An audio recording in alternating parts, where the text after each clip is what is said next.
Hi, my name is Daniel Dalmolin, and I'm a financial advisor and retirement planner here with Global Financial Consultants in Singapore.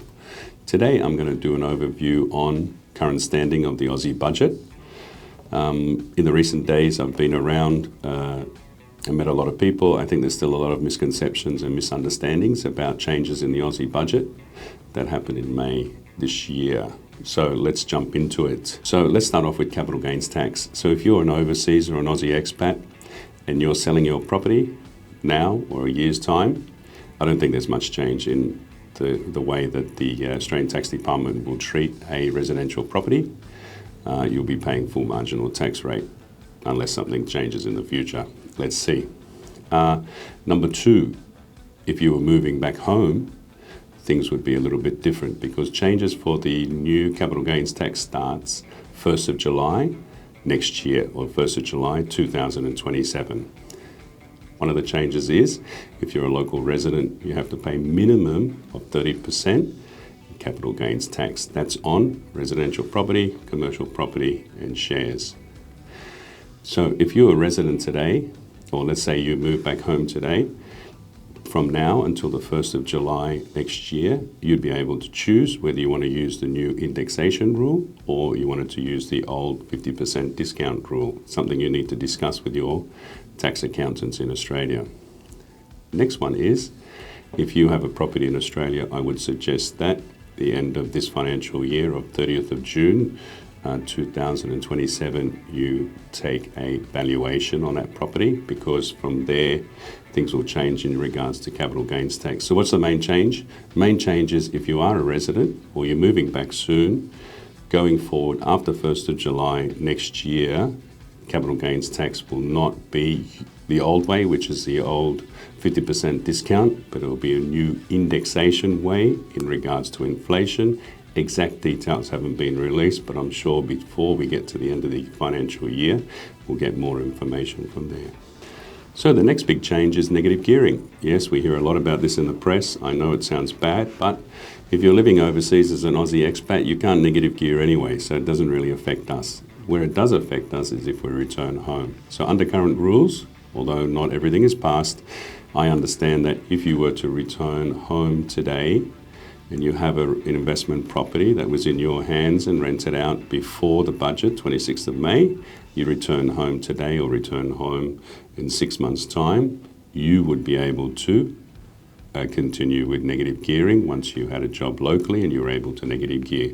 Again, if you're living overseas as an Aussie expat, you can't negative gear, so nothing to worry about. These are the people who will move home shortly. They would be able to take up negative gearing. So if you've got a property that you bought 5 years ago, you move back next year, hopefully you don't need to negative gear because that property should make good yields in rental. But if it is in such a place where there's no rental income, yeah, you can gain your negative gearing again. If you own a property, before the budget, all negative gearing is grandfathered, or you can take it up in future. If you buy a new property today to invest and to rent, you've got no access to negative gearing, even if you do go home to Australia soon after. So what about tax losses? So let's say you go home today, you buy an investment property, it's a build, it's been built already, you can't negative gear. So what would happen is it would go back to where you have income losses every year and you offset those losses against future capital gains or future income gains when you sell the property. The other thing is if you have multiple properties in Australia, you can offset those negative losses against the positive loss against another property. That one you can still do. Note, you can still, if you're an Australian tax resident, you can still negative gear into shares and you can still negative gear into commercial property. So these changes only to do with residential property. That's the main points. Any questions about that? Sorry, it's getting a bit technical. Please reach out below. Third part of the budget that has been changed is the dealing with taxation and trusts. So this legislation has not been completely passed yet. So we are still in, let's see where it goes. these changes are not expected to come in until 1st of July 2028. Mind you, we might have a federal election before then. Things may change. But as it is, still pending, still to be tabled, all trusts. In the past, trusts were able to flow through profits to the owners, and the owners would pay marginal tax rate or tax on that income at their marginal tax rates.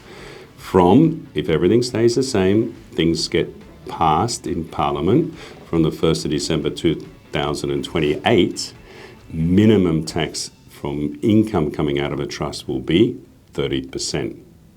So how did this change? Yes, people owning trust to own property, of course you've got an extra level of cost. People using trust to hold investments, yes, there'll be a level of tax there. Unfortunately, that's the way it is. Trust holding shares, yes, another level. I think the whole conversation about trust now, even though it doesn't affect us as expats or Aussie expats, because most people don't have trust, but when you do move home and you want to talk to people about opening a trust to ask, those days are probably gone. I think the new tax changes all that. Yeah. The only other change that's still in contention, I think, is testamentary trusts.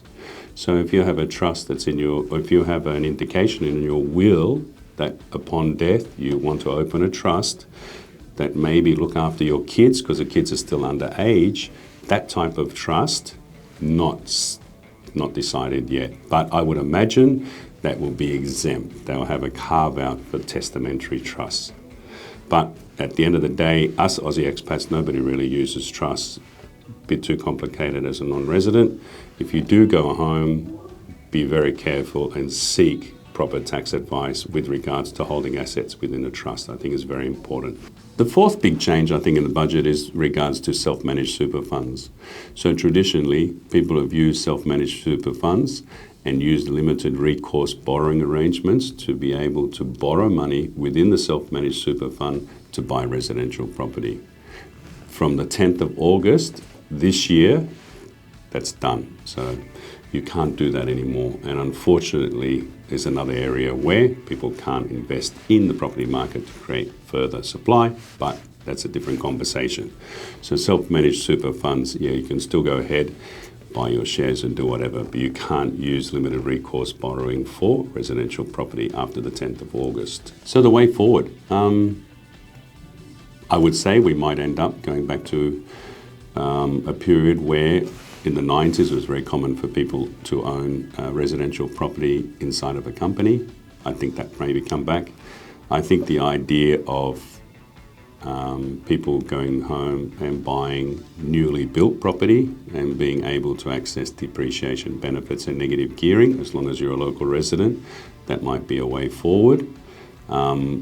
Anyone that has a property now, I think people don't really have the inclination they want to sell, because if they do move back home, they can take up negative gearing again.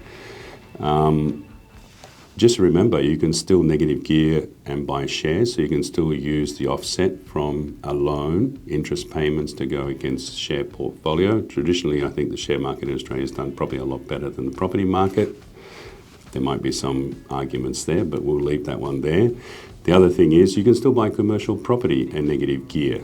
That might be an area you might want to have a look at if you want to go back to Australia and invest in property.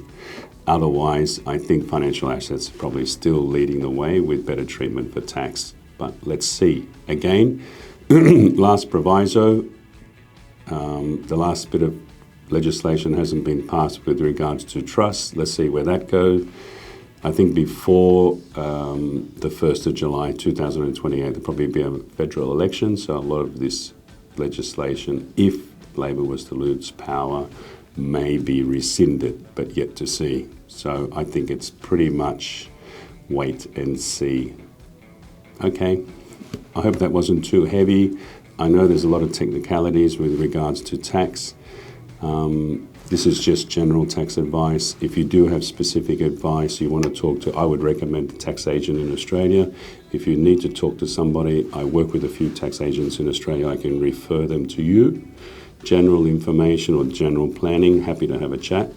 Let me know. I hope that is okay and adds some value. Okay, we'll see you next week.